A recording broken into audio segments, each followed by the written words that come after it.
그러면 상가가 요즘에 경기도 안 좋다는 얘기 들리잖아요. 그렇죠. 공실도 엄청 많아가지고 투자하기가 되게 부담스럽긴 하거든요. 어떤 방법으로 해야 성공하는 상가 투자가 되는지. 되게 좋은 질문인데요. 아, 그래요? 저 같은 경우는 검색 그 방법에 대해서 한번 그 공유를 드리려고요. 지금 네네네. 상가 같은 경우에도 지금 경매랑 공매를 지금 개발을 하고 있습니다. 아, 네네. 이게 쭉 보면 상가 같은 경우는 권리적인 이슈가 엄청 많죠. 그래서 저 같은 경우는 이렇게 해당 없음으로 이렇게 보게 되는데, 임금 채권, 대지권 미등기, 뭐 재매각 이런 건 상관없죠. 선순위 가등기 이런 거 빼고 토지 별도 등기도 상관없고, 유치권도 한번 볼까? 이렇게 한번 볼게요. 상가는 유치권 더 어려운 것 같아요. 뭐 그렇긴 한데 유치권은 유치권 빼? 네네. 알겠어요. 무서운 건 뺍시다. 무서운 건 빼고. 네네. 그러면 여기서 중요한 건 뭐냐면 매물이 엄청 많단 말이에요. 네. 좀 저렴한 상가부터 먼저 보는데, 네. 저렴하다라고 하는 거는 전용 평당 단가가 조금 저렴한 그런 거 위주로 보는데, 지하랑 1층은 그렇게 좋아하진 않습니다. 지하는 좀 임차인을 채워 넣는 게 좀 만만치 않은 그런 이유도 있고요. 그리고 1층 같은 경우는 수익률이 잘 안 나옵니다. 비싸서 그렇죠. 개인적으로는 지상층을 좋아하는 편입니다. 네, 지상층으로 가봅시다. 지상층을 누르면 이렇게 쭉 나와요. 그리고 특수 물건 없고, 평수 자체도 저는 너무 막 작은 거는 그냥 거릅니다. 그쵸. 왜냐면은 여기 밑에 보면 신도림 테크노마트, 네, 테마상가 네네네네. 이런 거는 무조건 뭣도 따지지 말고 그냥 걸러야 걸러야 돼요. 돼요. 그래서 저 같은 경우는 보통은 그냥 전용 평수를 네. 한 30평 이상 되는 걸로 많이 보는 편이거든요. 근데 내가 이걸 보기 싫다, 그냥 작은 것도 보고 싶다 네네. 라고 하면 그냥 내부를 두고 전용 평당가를 저렴한 걸로 오름차순으로 하면 됩니다. 그러면 평당 117만 원이잖아요. 네네. 상당히 저렴하거든요. 이 정도면. 감정가가 6,300인데 1,500까지 떨어진 거예요. 그러니까 엄청 저렴한 거죠. 대박인데요? 근데 오늘은 일단 전용 30평짜리 네네. 보다 더 큰 걸로만 한번 볼게요. 이렇게 해서 봤을 때 요즘에 그 근린생활시설, 근생을 신축을 하려면 순수 공사비만 평당 얼마 정도 들어가는 줄 아세요? 500? 평당 1000? 1000은 아니고 과거에는 뭐 한 300 정도 네네. 충분히 졌었는데, 네네. 지금 이제 공사비가 너무 많이 올랐기 때문에 500에서 한 600 정도? 그 정도. 그것도 비싼데요? 많이 비싸죠. 그러니까 네네. 지금 나와 있는 상가 자체가 예를 들어서 뭐 평당 100만 원대, 200만 원대, 300만 원대라고 하는 거는 지금 원가랑 비교했을 때는 너무 터무니없이 저렴한 거예요. 그러면 상가가 요즘에 경기도 안 좋다는 얘기 들리잖아요. 그렇죠. 공실도 엄청 많아가지고 투자하기가 되게 부담스럽긴 하거든요. 어떤 방법으로 해야 성공하는 상가 투자가 되는지. 되게 좋은 질문인데요. 그래요? 질문 준비한 거 아니에요? 들켰나요? 사람들마다 이제 투자 포인트가 다 다르기 때문에 네네. 제 의견이 정답이라고 볼 수는 없지만, 상가를 투자를 할 때는요, 단순히 임대료 조사만 해서는 공실의 위험성이 큽니다. 그래서 저 같은 경우는 이 상가에 임차인이 들어오지 않더라도 내가 스스로 뭔가 사업을 세팅한다든지, 뭔가 스스로 임차인이 된다든지, 백업에 백업 플랜까지 세워놓은 이후에 투자를 하는 게 맞지 않을까, 그렇게 생각을 하고 있습니다. 그래서 한번 볼까요? 이게 그 양주시 광사동에 있는 메가시티 프라자를 이거 누르면 이 경매지 사이트에 바로 연결되는데, 이거는 지금 4월 29일이니까 오늘 낙찰이 되네요. 21%의 낙찰 받으신 거예요? 기가 막힌데요? 와, 대박이다. 상가가 아무리 이제 시세가 감정가랑 무관하다고 하더라도 실제로 3억 5,700짜리가 6천까지 떨어졌으니까 정말 싸게 낙찰 받은 거예요. 네, 대박이네요. 이 정도면 진짜 대박이거든요. 네네네. 물론 이제 상가의 본질의 가치에 대해서는 우리가 좀 추가로 확인해 봐야겠지만. 근데 입찰자가 4명인데 20% 받은 게 더 4명이나 돼요? 네. 그러네? 근데 이분들은 그러면 거의 최저가에 쓰셨나봐요. 지금 여기 보면 하남시 풍산동에 있는 풍산동 근린생활시설. 하남시 좋죠. 네. 근데 여기 보면 14년 사용 승인이니까 거의 한 10년, 11년 정도밖에 안 됐어요. 깨끗하겠는데요? 네, 공실이기도 하고 지금 권리적인 이슈는 아무것도 없습니다. 근데 공실이면 괜찮나요? 관리비가 밀릴 수도 있고 그런 건 어떻게 해야 될까요? 굉장히 좋은 질문인데요. 우리가 보통 경공매로 낙찰을 받았을 때 관리비를 인수를 해야 되는 걸로 알고 있잖아요. 네네. 3년치 공용만. 공용분만.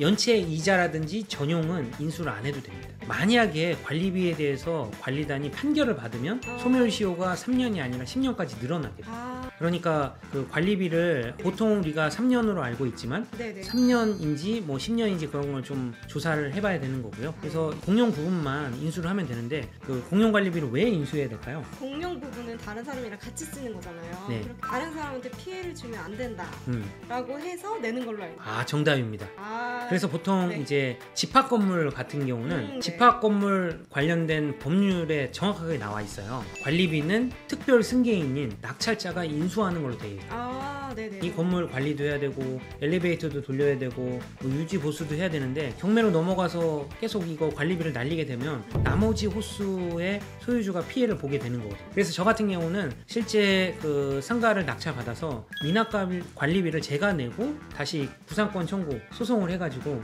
2년 만에 받은 케이스도 있어요. 와. 본론으로 네네. 다시 돌아와서 3억 2,400짜리가 7,700만 원까지 이렇게 떨어져 있는데 상가 한번 물건을 현황을 한번 볼까요? 근데 좀 이제 건물 전체가 다 관리가 안 돼요. 그런 상황인 걸로 보여지고 근데 이제 저는 그렇게 생각해요. 뭐냐면 무조건 공실이라고 안 좋다 뭐 그런 게 아니라 이 공실 상가를 바탕으로 내가 뭔가를 활용해서 할 수 있는 게 있다라고 하면 당연히 기회운이 있는 거예요. 네이버로 어느 정도 받을 수 있는지 한번 임대료를 한번 볼까요? 상일IC에서 이렇게 되어 있는 건데 여기 있는 거예요. 강서수산이. 멀다. 그래서 우리가 여기 누르면 요약 기능이 있어요. 지금 월세 평당가로만 나오는데 네. 뭐 누르면 2층에 평당 2만 원대. 그러니까 2만 원이면 엉망진창이라는 소리입니다. 아, 그래요? 교통이라든지 상권이라든지 다 그런 수많은 요소들이 있지 않습니까? 네네. 그런 것들이 다 가격이 녹여 있다. 네. 이거는 2만 원, 1만 하니까 2만 원인 거예요. 상권 이런 건 난 모르겠고. 아, 그쵸. 요거는 1층이니까 13만 원. 아, 비싼데요? 1층 14만 원. 2층이 2만 원에서 4만 원. 상층부가 3만 9천 원. 근데 여기가 수산시장이라서 일찍 그렇죠. 여기 뭐 1층은 수요가 좀 있지 않을까요? 아, 그쵸. 이제 여기까지는 손품으로 조사를 하고요. 현장에서 우리가 봐야 된다는 거죠. 실제 매매 평당가도 한번 궁금하다. 여긴 1층이니까 평당 2,500이고 여기 수산시장이라서 그런가 봐요. 와.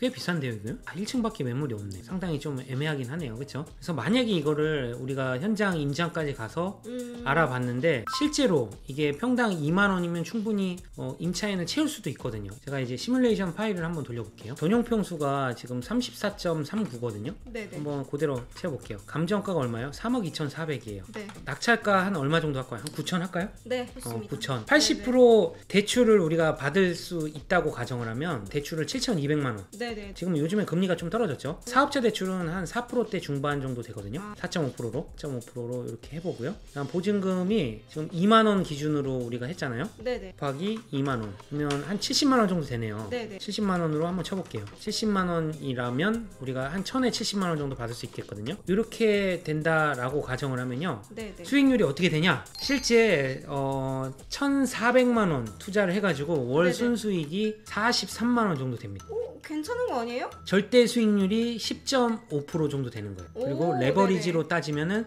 와. 이게 금액이 작기 때문에 아, 그쵸. 38% 정도 나온다는 거죠. 이상적인 숫자죠. 수익률도 중요하지만 이제 절대 금액이 중요해요. 예, 그래서 네. 단순 수익률로만 봤을 때 우리가 만약에 세팅을 했는데 10% 정도 넘는다라고 네네네. 하면 상가 관점에서는 나쁘지 않다. 우리가 9천에 만약에 낙찰 받아가지고 네네. 7%로 매도를 했다라고 하면 1억 3천에 매도를 할 수 있는 거거든요. 네네네. 그러면 10.5%의 매수를 해서 7%에 파니까 그 3.5%만큼의 갭만큼이 매도 차익으로 연결이 되는 겁니다. 그래서 우리는 그 월에 43만 원 남는다고 여기에 빠져 있는 게 사실 중요한 게 아니고요. 더 중요한 건 뭐냐면 실제로 매도를 했을 때 매도 차익이 얼마나 나는지가 더더욱 중요하다는 거예요. 매도 차익이 더 중요하다. 기본적으로는 상가가 임대업을 보통 목표로 많이 하거든요. 상가를 매입을 해서 이제 명도를 하고 새로운 임차인을 세팅을 하고 매도를 하는 절차를 봤는데 저는 이제 상가를 처음 했을 때 아파트처럼 내가 원하면 팔리는 줄 알았어요. 근데 이제 그렇게 잘 안 팔리더라고요. 제 실수담을 얘기하는 거예요, 여러분들한테. 네네. 이런 실수를 하지 마라. 예, 상가를 개인 명의로 낙찰을 받고 제가 어떻게 했냐면 2년 안에는 양도세 중과입니다. 그래서 1년 미만은 양도세 50%, 2년 미만은 40%, 2년이 넘어가야 6에서 45% 일반 과세로 변합니다. 네. 50%, 40% 양도세 내면 네. 사실 세금이 너무 많이 나오잖아요. 그니까요. 예, 그래서 제가 어떻게 했는 줄 아세요? 어떻게 하셨어요? 2년 동안 임대료를 받다가 네네. 2년 넘으면 나는 그때 팔아서 일반 세율로 내야겠다. 좋은 생각. 그런 안이한 생각을 했던 거죠. 낙찰받고 명도하고 임차인 세팅까지는 굉장히 잘했어요. 근데 2년까지는 그냥 임대료만 받은 거예요. 근데 뭐 그게 뭐 완전히 나쁘다라고 볼 수는 없지만 2년이 지날 때쯤에 제가 이제 일반 과세니까 팔아야겠다라고 했거든요. 팔렸을까요? 안 팔렸을까요? 안 팔립니다. 생각보다. 그래서 결국 제가 상층부에 있는 상가를 7%도 아닌 거의 한 7.2% 정도에 팔았던 거예요. 그때 뭐 0.2%야 뭐 그렇다 쳐요. 근데 그 매도 시점 자체가 2년 정도 됐을 때 내놨는데 거의 1년 걸렸어요. 매도하기까지. 그렇죠. 사실 돌이켜 보면 더 좋은 투자가 있어요. 뭐냐면 임차인 세팅하고 그 다음날 바로 내놓는 거예요. 그럼 나갈 걱정이 없으니까. 그런 것도 있고, 실제로 제가 또 하나의 케이스는 2년이 지나서 임대료를 올릴 생각을 갖고 있었는데요. 네네. 2년 지나니까 그대로 나가더라고요. 그냥 빵원이 됐네요. 그래서 결론적으로는 네네네. 이제 3년 후에 일반 과세로 팔았는데, 네네네. 제가 아쉬웠던 건 뭐냐면 상가를 법인으로 낙찰 받아가지고 그 다음에 바로 팔았으면 법인 같은 경우에 상가를 매도했을 때 2억이야 9%, 200억이야 19%만 내면 끝이에요. 법인이 보유 기간하고 전혀 영향을 주지 않아요. 그러다 보니까 법인 기준으로는 일단 빨리 팔아가지고 그 돈을 더 좋은 우량한 부동산에 계속 회전하는 게 훨씬 더 좋지 않을까. 그쵸. 개인적으로 그렇게 생각을 합니다. 상가가 사실 보면 뭐 쉬울 수도 있고 어려울 수도 있고 그런 건데, 뭐 우리가 뭐 어렵다고 안 할 건 아닌 것 같고요. 당연히 공부하고 이제 정복해야 될 영역이지 않나. 네, 그렇죠.